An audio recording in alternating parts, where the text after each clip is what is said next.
माननीय उपसभापति जी, मैं बताना चाहती हूँ कि मान्यवर कांशीराम जी ने जब इस मूवमेंट को शुरू किया, पार्टी बनाई थी, तो उन्होंने ये कहा था कि यदि हमें अपने पैरों पर खड़ा होना है तो एक वोट और एक नोट। एक, यदि आप हमारे दबे कुचले लोग अपनी पार्टी को पैसा देंगे वोट के साथ साथ, तो हमें बड़े बड़े पूंजीपतियों के ऊपर निर्भर नहीं रहना पड़ेगा। तो मान्यवर कांशीराम जी के दिशा निर्देश अनुसार पूरे देश के अंदर हमारी पार्टी बड़े बड़े पूंजीपतियों से पैसा नहीं लेती है, जो दबे कुचले लोग हैं उनसे पैसा लेकर इस मूवमेंट को आगे चला रही है, और ये मूवमेंट आगे फल फूल रही है। लेकिन जो पूंजीवादी लोग हैं, जो धन्ना सेठ लोग हैं, जो पूंजीवादी मानसिकता के लोग हैं, उनको ये सब अच्छा नहीं लग रहा।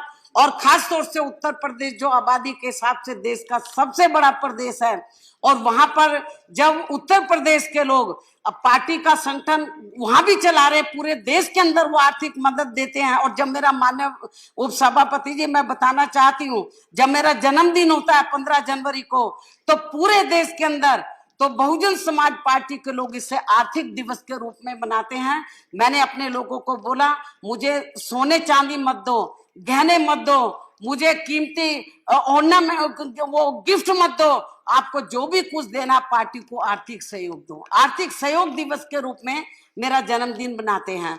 और पूरे देश के अंदर, अभी यूपी में चुनाव के लिए कुछ समय बचा है, पूरे उत्तर प्रदेश के अंदर थोड़ा थोड़ा धन इकट्ठा करके वो पार्टी को देते हैं। लेकिन वहां पर जो भारतीय जनता पार्टी जो वहां पर सत्ता के सपने देख रही है, उनको ये सब अच्छा नहीं लग रहा। इसलिए आज उनके जो पार्टी के जो उपाध्यक्ष हैं, जिस तरीके का भाषा का, क्योंकि मुझे कोई भी नहीं दिखा रहा था, बहुत अपशब्द भाषा का इस्तेमाल किया, क्योंकि सब मुझे अपनी बहन समझते हैं, तो इसलिए वो बहन के सामने वो लफ्ज नहीं बोलना चाहिए। मैं उनका आदर सम्मान करती हूँ, अपने सभी भाइयों का जो हाउस के अंदर है, मैं उनका कदर करती हूँ। तो मैं समझ गई कि वो ऐसी भाषा का इस्तेमाल किया है जो मेरे संज्ञान में नहीं लाना चाहते। लेकिन माननीय उपसभापति जी, मैं कहना चाहती हूँ कि जो भाषा का मेरे ऊपर जो उन्होंने इस्तेमाल किया मेरे खिलाफ, हालांकि नेता सदन ने व्यक्तिगत तौर पर भी और पार्टी के तौर पर भी उसकी निंदा किया है, मैं उनका इसके लिए आभार प्रकट करती हूँ। सभी दलों के नेता ने, प्रतिपक्ष के नेता ने भी, हमारी बहनों ने भी उसको कंडम, मेरी बात सुन लीजिए, कंडम किया है। मैं उन सबकी मैं आभार प्रकट करती हूँ। लेकिन माननीय उपसभापति जी, मेरा यही कहना है कि एक दलित वर्ग की बेटी, तो जो उत्तर प्रदेश की 4 बार मुख्यमंत्री रही है, मैं अकेले राज्यसभा के अंदर यहाँ पर मैं चुनकर नहीं आई हूँ, मैं यहाँ नॉमिनेट होकर नहीं आई हूँ, मैं कई बार लोकसभा की भी मेंबर रही हूँ, मैं लोकसभा में भी रही हूँ, राज्यसभा में भी मैं कई बार इधर इलेक्ट होकर आई हूँ, 4 बार मैं उत्तर प्रदेश की मुख्यमंत्री रही हूँ। और मेरा अब तक का, जब से मैं राजनीति में आई हूँ, सभी दलों के लोग इधर बैठे हैं, नेता लोग, कोई भी ये बता दे, आज तक मैंने अपने भाषण में, चाहे विपक्ष के लोग बैठे हैं या सत्ता पक्ष के लोग बैठे हैं, किसी भी, चाहे छोटा नेता बड़ा नेता, मैंने किसी को भी अपशब्द नहीं बोला है।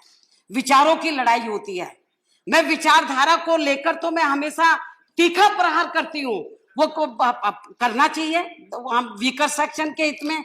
लेकिन मैंने किसी के भी, ना कैरेक्टर के ऊपर, ना मैंने कोई व्यक्तिगत तौर के ऊपर मैंने कभी किसी के ऊपर हमला नहीं बोला, कभी किसी नेता को मैंने अपशब्द भाषा का इस्तेमाल नहीं किया है। पूरा हाउस इस बात से अवगत है, पूरा देश इस बात से अवगत है। मेरे को बहुत से लोग कहते हैं कि बहन जी, आपके बारे में ये भाषा बोली है, आपको भी बोलना चाहिए। मैंने बोला नहीं, ये मेरा कैरेक्टर नहीं है। ये जो लोग इस किस्म की भाषा बोल रहे हैं, तो जिन्होंने, आज मैं आपको बताना चाह रही हूँ माननीय उपसभापति जी, बीजेपी के जिस उपाध्यक्ष ने जिस भाषा का इस्तेमाल किया है, तो उन्होंने मुझे नहीं बोला है, उसने अपनी बहन के बारे में बोला है, अपनी बेटी के बारे में बोला है, उसने मुझे नहीं बोला है, क्योंकि पूरा समाज मुझे अपनी बहन समझता है। और मैं बताना चाह रही हूँ, जिसने भी ये बोला है, उसने अपनी बेटी के बारे में बोला है, जो लोग मुझे नहीं बता रहे, अपनी बहन के बारे में बोला है। और ये जो उसने शब्द का इस्तेमाल किया है, तो पूरा देश मेरे ख्याल बीजेपी को कभी माफ नहीं करेगा। क्योंकि जो, और दलित वर्ग के लोग, ये तो सोचना चाहिए था बीजेपी के उपाध्यक्ष को, एक तरफ गुजरात में आग लगी हुई है, अभी वहां पे मामला ठंडा नहीं हुआ है, दलित वर्ग के लोग कितने दुखी हैं, किस तरीके से उनका उत्पीड़न किया गया गुजरात के अंदर। और इतना नहीं, मुझे तो लग रहा था जब केंद्र में, एक मिनट, जब बीजेपी के नेतृत्व में सरकार बनी थी, जब इस सरकार के एक मंत्री ने कहा था कि दलितों को जानवरों की संज्ञा तक दे दी थी, उनको कुत्तों तक कह दिया था, लेकिन इस सरकार ने उस मंत्री को नहीं हटाया। मंत्री आज तक भी बना हुआ है। तो tomorrow we are having discussion on that. Bharatiya Janata party और उनकी सरकार को ये Tomorrow we are, tomorrow we have discussion on that. एक minute, We are discussing that tomorrow. आगे बढ़ना है, आप लोगों को दलितों का मान सम्मान का ध्यान रखना है। Okay. तो मैं समझती हूँ कि इसके Okay, लोगों के ऊपर आपको लगाम लगानी Okay. चाहिए।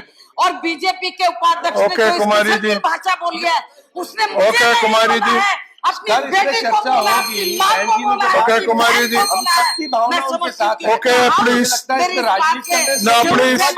कुमारी जी, ठीक है। और इसलिए इस Okay. मुद्दे को लेकर पूरे अभी देश में बैठिए। कई बवाल मचता है। अभी बैठिए। DSP उसके लिए Tomorrow we will जिम्मेदार discuss. होगी। भारतीय जनता पार्टी जिम्मेदार Tomorrow होगी। Dalit issue और we मैं are discussing. चाहूंगी कि जैसा अभी कि ठीक है। सभी हाउस के सभी मान्य नेताओं ने ये कहा है कि निंदा प्रस्ताव उसको, मेरे ख्याल उसको एक्सेप्ट करना Yeah, चाहिए oh, लोगों की। everybody has condemned. और मेरे ख्याल ये Okay. ठीक नहीं है। और Yeah. आज उन्होंने मुझे बोला है, हमारी और बहन बेटियां हैं, उनके बारे में बोलेंगे। दलित का सवाल नहीं है। आज एक दलित के, मैं पार्टी के नेशनल प्रेसिडेंट हूँ, कई बार Okay. और कई बार मैं लोकसभा की सदस्य चुनकर आई हूँ, राज्यसभा की रही हूँ, और मैं 10 सवाल दलित के साथ साथ एक महिला का भी आज मेरे बारे में बोला है। कल को अपर कास्ट की महिलाएं हैं, बैकवर्ड क्लास की महिलाएं हैं, और समाज की माइनॉरिटीज की महिलाएं हैं, उनके बारे में इस किस्म की भाषा का इस्तेमाल करेंगे, क्या ये बर्दाश्त करने लायक है?